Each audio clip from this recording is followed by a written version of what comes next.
I know it's really hard because we're told as teachers, you need to do this and this and this, and then got the curriculum, and then we've got other social things on top of that are coming from the media. And then our principal has this great idea that they want us to put into practice and have as a school focus. And it gets overwhelming and it feels like there's so many things to fit in, but you know what's best for you and your classroom and your students.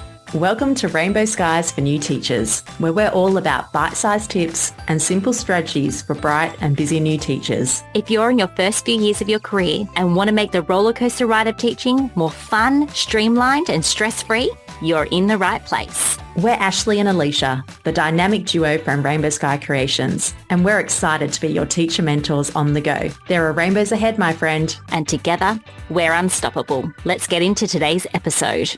Rainbow Sky Creations acknowledges the traditional owners of the land we have recorded this podcast on, the Dharawal and Whadjuk Noongar people. We pay our respects to their elders past and present and extend that respect to all Aboriginal and Torres Strait Islander cultures.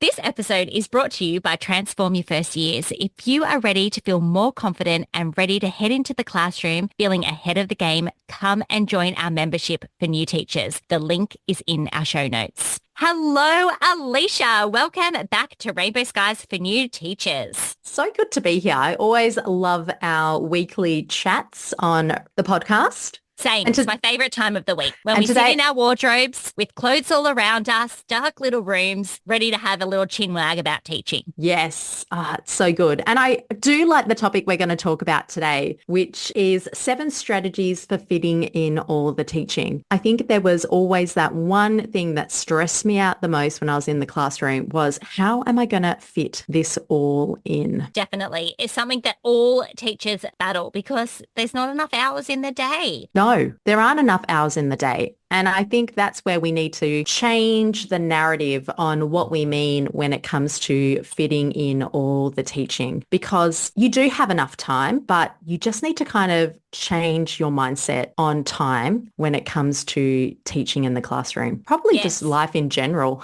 No, that's so true. Yeah, I think sometimes we are our own worst enemy. And I was reading a little bit about time mindset that I'm probably guilty for it at the moment, of just feeling like, oh, I'm just so overwhelmed. There's just so much to do. There's not enough hours in the day. And I kind of have to check myself and go, oh, hang on a second. I've always had the same number of hours. My life just looks a little bit different, but I'm kind of speaking this into my grey matter.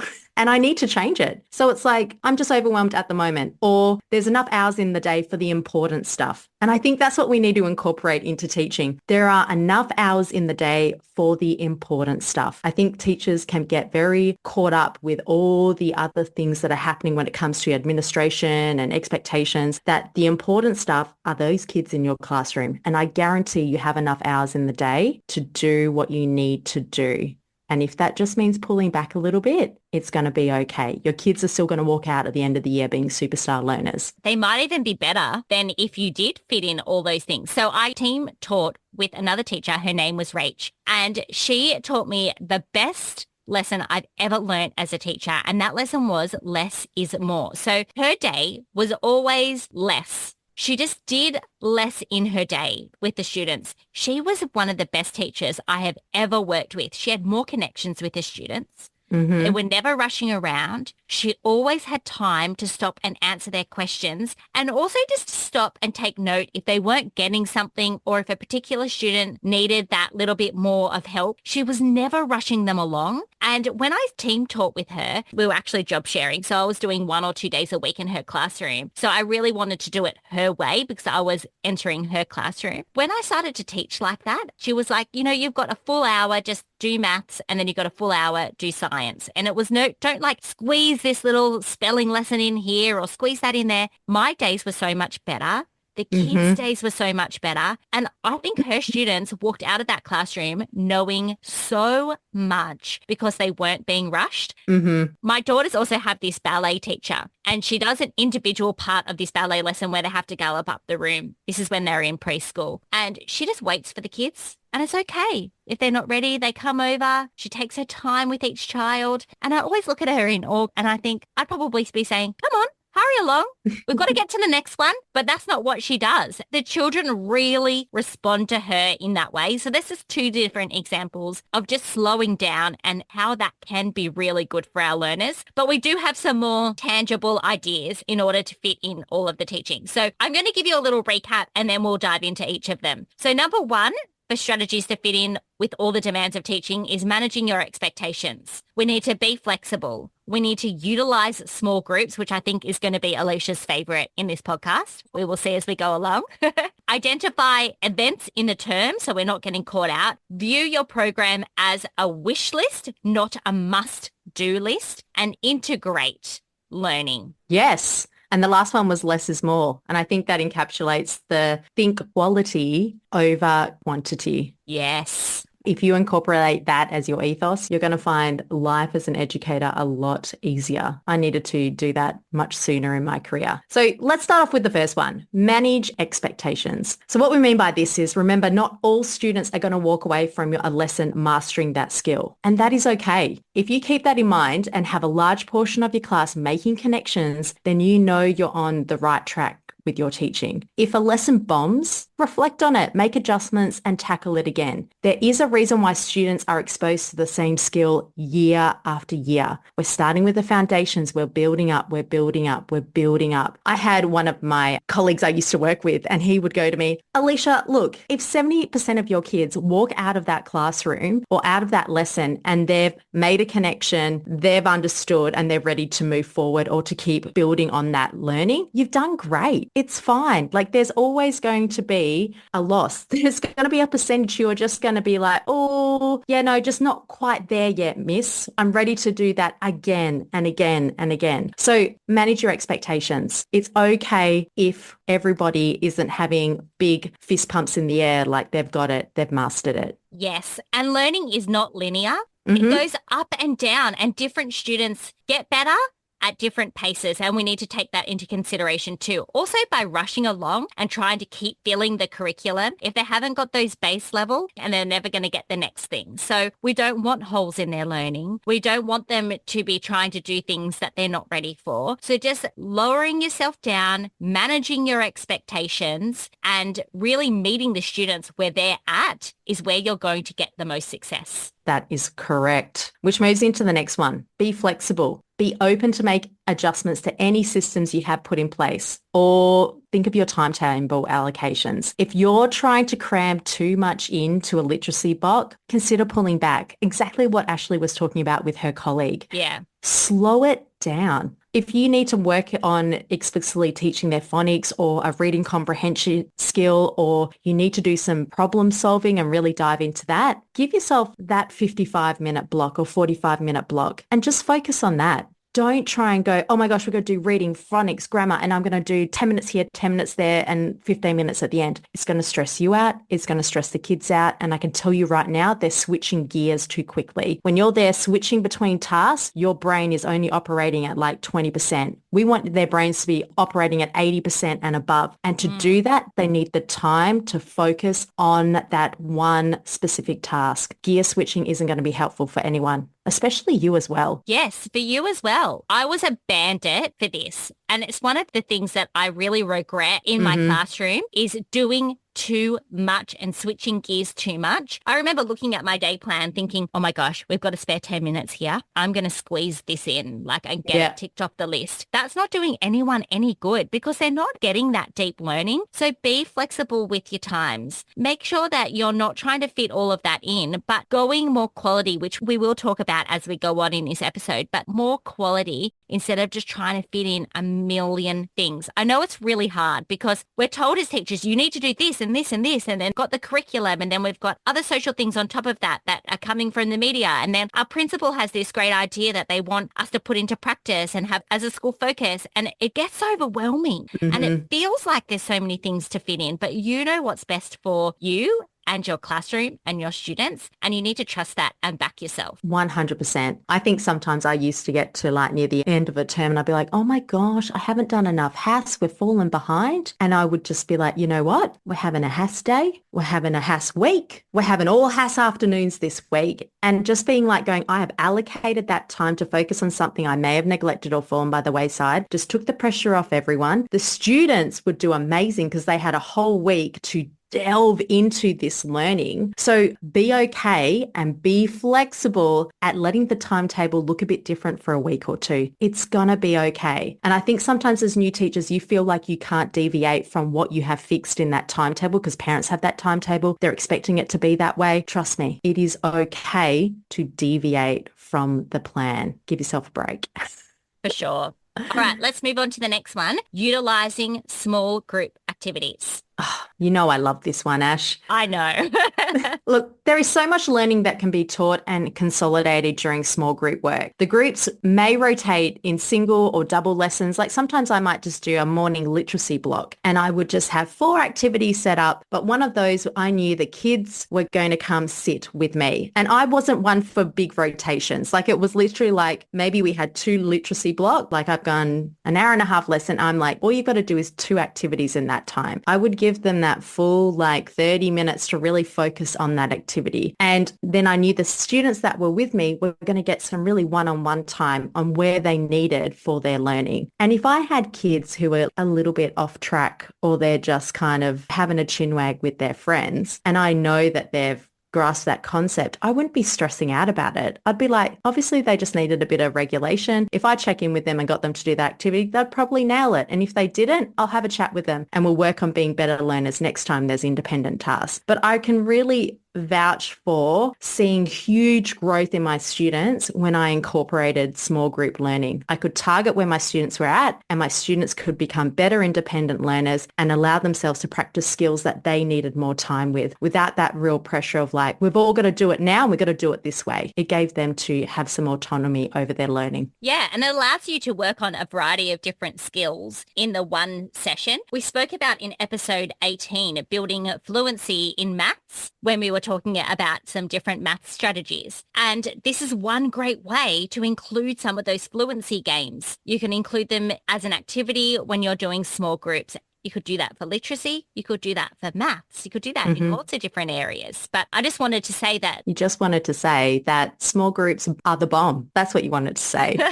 Small groups are the bomb. I agree with Alisha. They are the bomb.com. We love small groups. It's a really great way to connect with your students as well. It is. The next thing is when it comes to fitting in all the things is to identify events in the term. Like some terms are busier than others. Yep. Term 1 I found was busy and term 4 I found was busy, especially if you're teaching the upper primary or the year 6 students who are ready to move off to high school. So jot that in your calendar. If you know you've got a block of swimming lessons coming up, if you know your assembly items coming up, and assembly items might be a big deal in your school, then you might give yourself 2 weeks of grace when it comes to the timetable. So put it into your daily work pad, into your calendar, whatever it might be, and just give yourself a bit of grace. I would always still be focusing on my core subjects during that time, or if I know it's getting to the end of the term and I really got to nut out what we're finishing up for science and HAS, I'd be allocating some time for that, but giving myself grace to get it done and knowing less is more. Definitely. I know schools don't always do this, but knowing the events that are coming up and what's expected of you ahead of time would even help you with your programming. So if you know you've got 2 weeks of swimming coming up, you make sure that you plan 2 weeks less of science that term because you're probably not going to fit it in. So that can really help with fitting in the teaching too. I wish that schools did give us that in advance, but I've never really worked at a school that was great at that. Oh, my last school was, and it was very helpful. Sometimes they would do a semester and I'll be like, oh my gosh, I've never felt so organized. Yeah, that's awesome. And then just get those dates written in your diary so that when you are flicking through, you know what's going to come up. You can even pop them in your program too if you need to. Okay, so speaking of programs, someone gave me this advice. in my first year of teaching. She was a literacy specialist and she's gone on to be a principal. I actually taught one of her children, and that was, think of your program as a wish list. So she said, your program is a working document and you're going to need to modify it term to term from year to year. Ideally, you should be reflecting and making adjustments on your program. You may have lessons planned and you need to go backwards. You may have lessons planned and you need to speed them up a little bit because the students aren't interested or engaged, but you may not get everything done either. So look at it as a wish list and it's going to make you feel less overwhelmed and more accomplished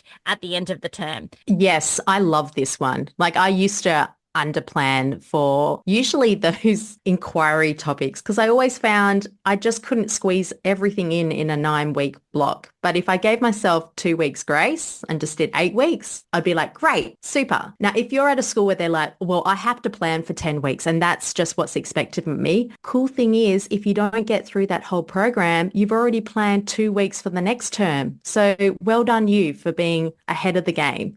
So think of your program as a wish list is such a great little mindset shift that's going to allow you to have moments to breathe and pause and be like, oh, it's okay. It's okay if I don't get this all done. There's 2 more. The next one is combine the curriculum. I love this. Learning is holistic and so should be how we teach in the classroom or how we plan. So incorporate different subjects into a project and you're going to tick not just one box, but 3 boxes. If you're looking at STEM activities, like it might be that you could incorporate, say if you're teaching catapults, you'll be looking at forces, you can incorporate measurement, you could look at materials, you could be incorporating your design and technology, even lead to writing by them including a scientific report about their design for their catapult. And right there, you've got so many elements of your curriculum into that one project. So integrating is going to save you time, energy, and I can guarantee your students will be engaged. Yeah, I love integration, especially as the students get older. Also, talking about integration, AI has done us teachers a massive favor when it comes to integration because you can create all sorts of different things using AI to help you in your classroom. For example, one thing that I love to do with older grades is give them reading material around a topic that we're learning about. And with AI, it can create those reading passages for you at different levels. Like it's actually amazing. So combine the curriculum where you can. Not every subject has to sit on its own. Yes. And a little side note, Ashleigh and I were teaching overseas in Dubai, which was an international baccalaureate school. And that's kind of the pretense that IB schools work under is the holistic incorporation of the curriculum. So this is definitely a mini passion for me. I love inquiry-based learning. And I think the more that you can get your mind to think that a maths lesson isn't necessarily just a maths lesson, allows you to just take the pressures off, especially when it's coming to reporting time. And you might go, oh my gosh, I didn't cover that one little piece of outcome in the curriculum. I can tell you right now, you did. Just slow down, have a think at your desk, look at what you've done in your program, and a little light bulb moment will come on. You'll be like, oh, I remember we did this, and I could probably tell you what 70% of the students' outcome was based on that little activity. So combine the curriculum, my friends. Yeah. And if in that situation that Alisha was talking about, if you're in doubt, use a little exit ticket. We love those for quick assessment checks. But when it comes to report times. Okay, the last one, which I think has really been a theme throughout the podcast today, is less is more. So when those overwhelming, worrying thoughts kick in about not being able to fit in all the teaching, it's usually a sign to pull back and focus on quality teaching. Tapping into quality teaching where you know you've taught a concept, skill, or strategy well is going to be so much more beneficial to the students than skimming over the concepts. That's it. And when it comes to less is more, you might sit there and go, well, I've taught that concept. I need to move on to the next one. Probably don't. Your kids probably need more time learning that concept. Like say if I'm just picking like one reading comprehension strategy, say we just pick inferential questioning. I can guarantee 1 or 2 lessons isn't going to have your students nailing that skill. Just incorporating that for a whole week or even 2 weeks, you might be thinking, oh, my kids are getting bored of it. No. You're getting bored of it because you're really good at that skill. They need time to learn it. So less is more, quality over quantity. That is what we're going to leave you with for this podcast, my friends. So shall we recap quickly what are the 7 strategies for fitting in all the teaching? Yep, go for it. So manage your expectations, be flexible, give small groups a try, identify events in the term and lock them in your calendar. Think of your program as a wish list, combine the curriculum, and less is more. Awesome. So if you are worried about this time mindset that we were talking about at the very beginning, or need more handy, helpful tips like these strategies to help you fit in all the teaching and all the other little worries that teachers have, consider coming and checking out Transform Your First Years, our membership for new teachers. We have got a community of new teachers that are there ready to help and support you. And we're always talking about topics like this and different ways that we can really help our mindsets as teachers. Well, that wraps it up for today. Before you go, make sure you share this podcast with a teacher friend, a neighbor, a mum, anyone that you know that may be interested. And we will see you next week. There are rainbows ahead, my friend. And together we're unstoppable.